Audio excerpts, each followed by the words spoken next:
Travis Scott s'est exprimé pour la première fois depuis le drame qu'il y a eu à son festival en interview. Donc je vais tout vous expliquer, ce qu'il a dit, qu'il a interviewé. Sans plus tarder, let's go pour les news. Alors c'est Charlemagne Dagot du Breakfast Club qui l'a interviewé pendant 51 minutes.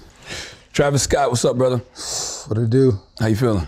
J'ai vécu différents types d'émotions, des montagnes russes émotionnelles. C'est très difficile parce que je me suis toujours senti connecté avec mes fans et j'ai l'impression qu'on a tous traversé quelque chose d'éprouvant et ça fait vraiment mal. Il y a beaucoup de pensées de deuil. Tu as envie de leur parler, de les enlacer, d'avoir une conversation avec eux. Heureusement, j'ai des gens autour de moi et je peux parler. Je fais ça depuis si longtemps et rien de tel ne s'est jamais produit. Alors je suis en train de le découvrir. Charlemagne lui a demandé quelle était son intention avec cette interview et Travis a répondu « Je n'ai pas d'intention personnelle, j'ai juste l'impression que quelque chose s'est produit et j'ai l'impression que c'est juste... J'avais besoin d'un moyen de communiquer, vous savez. D'abord, les familles sont en deuil. Il y a des fans qui ont vécu quelque chose. Il y a des fans qui sont venus au spectacle.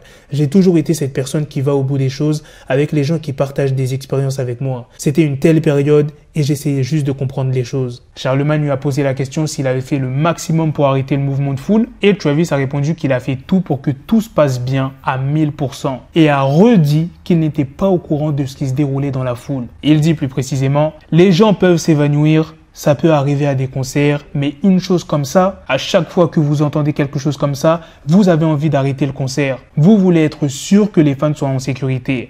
À chaque fois que j'ai vu quelque chose dans ce genre, je l'ai fait.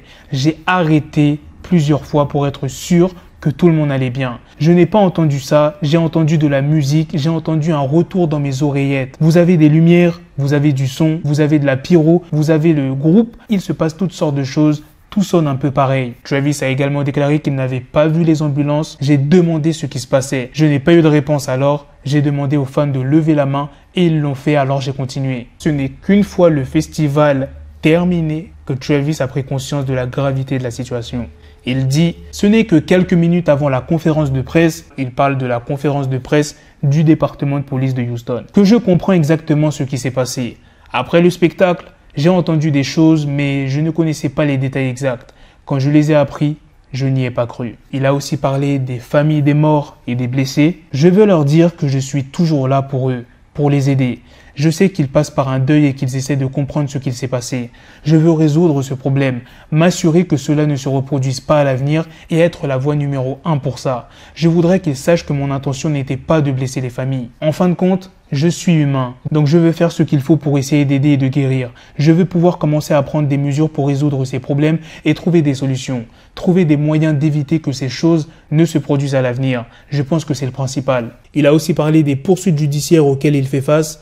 Vous êtes un artiste, vous êtes celui que les gens pensent que vous êtes à la fin de la journée. Vous êtes un être humain et vous avez des émotions. Vous voulez communiquer ces émotions et essayer de trouver la meilleure façon de communiquer. Charlemagne lui a demandé s'il regrettait d'avoir posté la vidéo où il s'excusait. Je veux dire, ouais. Parce que vous ne savez tout simplement pas ce qui se passe.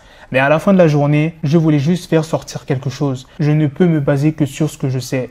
Mais mes véritables intentions étaient vraiment d'essayer de faire passer un message. L'un des avocats des plaignants, qui s'appelle Tony Busby, a fait une déclaration à TMZ après l'interview de Travis. Travis Scott, son entourage, les gestionnaires, les promoteurs, les accros et tous ceux qui permettent ce genre de choses sont le problème. Tout ce que Travis Scott a fait ou dit depuis que 10 personnes sont mortes et que des centaines d'autres ont été blessées lors de son concert a été motivé par un avocat et calculé pour rejeter la faute de lui sur quelqu'un d'autre. Maintenant, passons aux prochaines news. Le lundi 6 décembre, Tory Lanez était à Londres pour une performance et il y a eu une altercation dans la foule. Et Tory Lanez, c'est qu'il a demandé aux gens d'arrêter de se battre. Il a demandé au DJ de continuer la musique et il a fait un petit freestyle pour que les gens arrêtent de se battre. Genre, il disait, ouais, s'il vous plaît, arrêtez de vous battre, qu'il a déjà beaucoup de problèmes, qu'il ne veut pas avoir un autre procès. Je vous laisse écouter ça. Hold on. Don't stop the music, nigga. It ain't that deep.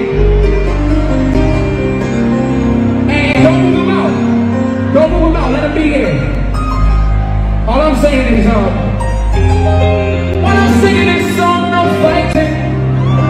No motherfucking fighting. While I'm singing this shit, no fighting. Hey, yo, my niggas, no fighting. While I'm singing this shit, no fighting, my nigga.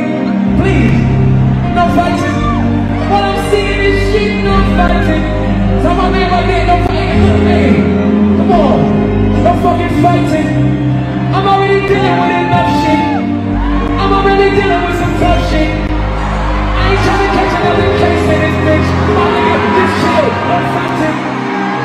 No motherfucking fighting. I'm dealing with enough shit. I'm dealing with some rough shit, some tough shit. I don't need somebody trying to sue me for some bullshit. My nigga, no fighting. No motherfucking fighting. Hey yo, security, get back inside the crowd, cause you're making these niggas think it's a motherfucking fight, man. Dernièrement, Niska avait mis en place un jeu concours pour proposer au public de remporter plusieurs lots via un jeu mobile qui s'appelle Le Monde est méchant. Les joueurs qui ont réussi à terminer le jeu ont ensuite pu participer à un tirage au sort dont l'un des participants a gagné la somme de 10 000 €. Et Niska a débarqué chez le fan avec le chèque de 10 000 €. Ouais, c'est Niska. Noël avant Noël. Eh oui, salut mon gars Kylian, ça va? Ouais, merci. Ça va, tu vas bien quoi?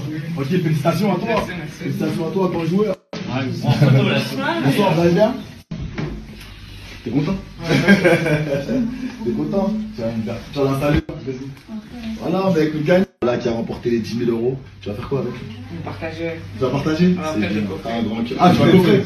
Tu vas coffrer jusqu'à 18 ans pour acheter une voiture ou un truc comme ça. C'est bien, c'est bien.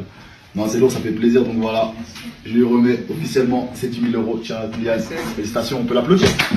Bravo. La dernière news est sur le concert de Drake et Kanye West qui a bien eu lieu. Je vous laisse avec quelques vidéos du concert.